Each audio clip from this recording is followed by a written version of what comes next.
ज़राए election commission के मुताबिक बल्दियाती इंतखाबात 2021 के आखिर तक होने का इम्कान है। तो आपको बता रहे हैं कि मुल्क भर में बल्दियाती इंतखाबात पर काम रोक दिया गया। ज़राए के मुताबिक अब सेनेट इलेक्शन के बाद ही बल्दियाती इंतखाबात की तैयारी शुरू होगी और ज़राए इलेक्शन कमीशन के मुताबिक बल्दियाती इंतखाबात 2021 के आखिर तक होने का इम्कान है। मज़ीद जान लेते हैं नुमाइंदा खुसूसी अदील बड़ाइच से।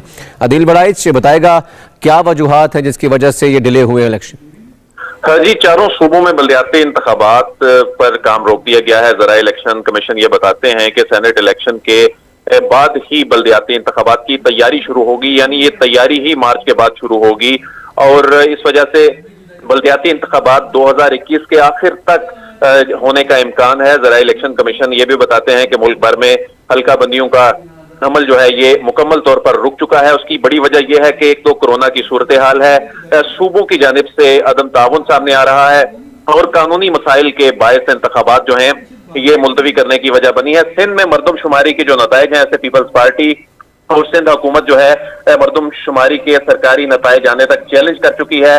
पंजाब में बल्दियाती यूनिट्स के नामों की जो मंजूरी है वो होना बाकी है। खैबर पख्तूनख्वा में बल्दियाती यूनिट्स जो हैं यानी तहसील काउंसिल्स के कयाम से मुतालिक कानूनी मसाइल हैं और बलोचिस्तान में जो अदालती हुक्म इम्तना के बायस अभी तक इस पर काम शुरू ही नहीं हो सका। तो यूं मुल्क भर में बल्दियाती इंतखाबात जो रवां बरस के आखिर में या आइंदा बरस के शुरू में होने थे वो अब आइंदा बरस यानी 2021 के आखिर में होने का इम्कान है। जी ठीक, अदील बड़ाइच बहुत शुक्रिया हमें अपडेट करने का।